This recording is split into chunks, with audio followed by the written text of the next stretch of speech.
Delegation आया Mongolia का, उसमें भी टेस्ट हुआ था, वो पॉजिटिव निकला और उसको अकॉर्डिंगली आइसोलेट कर दिया गया।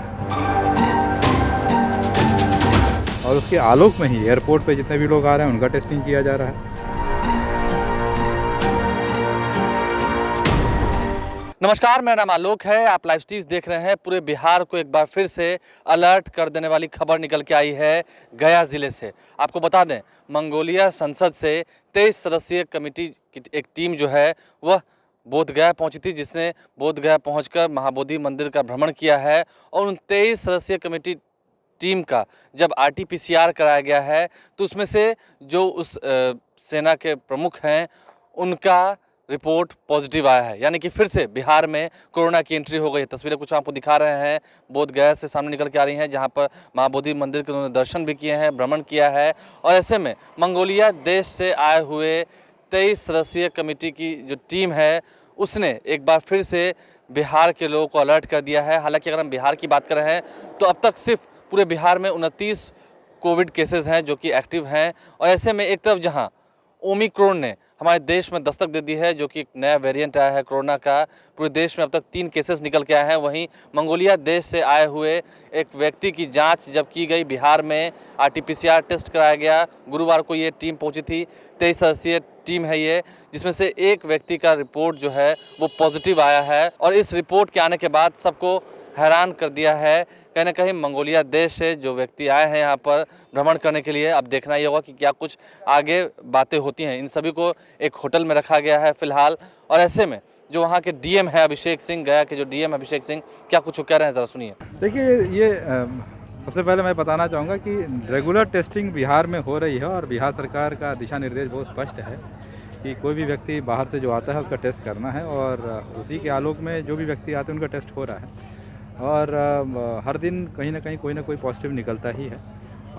इसी सिलसिले में जो डेलीगेशन आया मंगोलिया का, उसमें भी टेस्ट हुआ था और सभी लोग नेगेटिव निकले हैं। केवल एक सुरक्षाकर्मी जो था, जो कि अलग से आया था, साथ में नहीं आया था डेलीगेशन के, वो अलग से वाया पटना होके आया था, वो पॉजिटिव निकला और उसको अकॉर्डिंगली आइसोलेट कर दिया गया। दूसरा, उसके साथ में जो संपर्क में जो लोग आए थे उनका भी टेस्ट कराया गया है और अभी तक सभी लोग मोस्टली नेगेटिव ही हैं।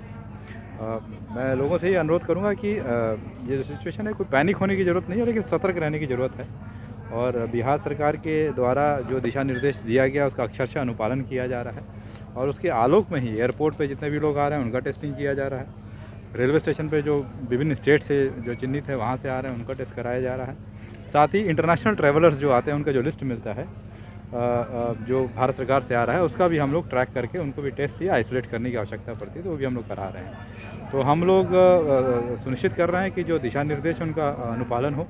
लोगों से अनुरोध ये होगा कि आप सभी ज़रूर सुनिश्चित करें कि कोविड का दूसरा डोज़ आप ज़रूर ले लीजिए, कोविड वैक्सीनेशन का दूसरा डोज ज़रूर ले लीजिए, क्योंकि यही सबसे बड़ा हमारे पास हथियार है।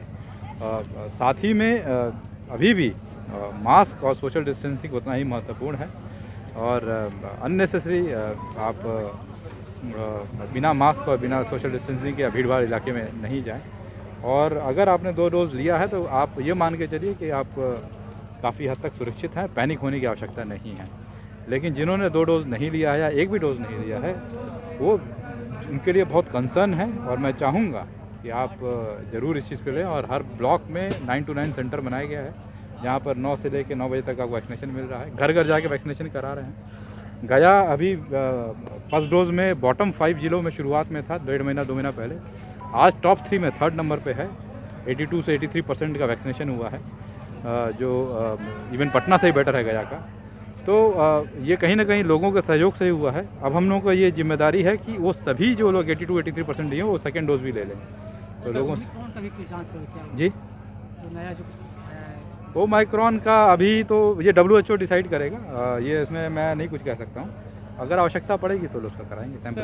नगर विकास आवास योजनाओं का भी चल रहा है, क्या देखिए, आज नगर विकास आवास योजनाओं में खासकर जो आवास योजना है उसमें लोगों को बेनिफिट दिया गया है यहाँ पर, और साथ में ही ऋण। तो आपने सुना गया कि जो DM है अभिषेक सिंह, उन्होंने तमाम बातों की जानकारी दी। अब देखना ये होगा कि एक तरफ जहाँ पूरे देश में ओमिक्रॉन ने सबकी टेंशन बढ़ा रखी है, सबकी हेडेक बढ़ा रखी है, सबके नाक में दम कर दिया है, इस बात की चिंताएं हैं। हालांकि पूरे देश में अब तक 100 करोड़ से अधिक लोगों को टीका भी लग चुका है, तो कहीं ना कहीं लोगों की इम्यूनिटी जो है काफ़ी मजबूत हुई है। लेकिन एक बार फिर से बिहार को अलर्ट कर दिया गया है, क्योंकि बोधगया में ये तस्वीर निकल के आई है, एक एक्टिव केस निकल के आया है सामने। अब देखना ये होगा कि उसका जो वेरिएंट है क्या वो ओमिक्रॉन से तो नहीं मिलता है, क्योंकि उसकी RT-PCR रिपोर्ट जो है वो पॉजिटिव आई है। अब तक बिहार में कुल 30 लोग ही कोरोना से ग्रसित थे, कोरोना संक्रमण ने उन्हें चपेट रखा था, और अब ऐसे में जो एक खबर निकल के आई है उसने सबको अलर्ट कर दिया है। क्या कुछ गया के DM अभिषेक सिंह ने बताया है, आपने सुना है। हमारे चैनल को सब्सक्राइब कर लें, आप भी सतर्क रहें, सचेत रहें। टीका लगवा लिया आपने, लेकिन जब भी आप सार्वजनिक जगहों पर जाएं तो वहाँ पर मास्क का प्रयोग ज़रूर करें। हमारे चैनल को सब्सक्राइब कर लें, साथ साथ फेसबुक पेज भी लाइक करें। धन्यवाद।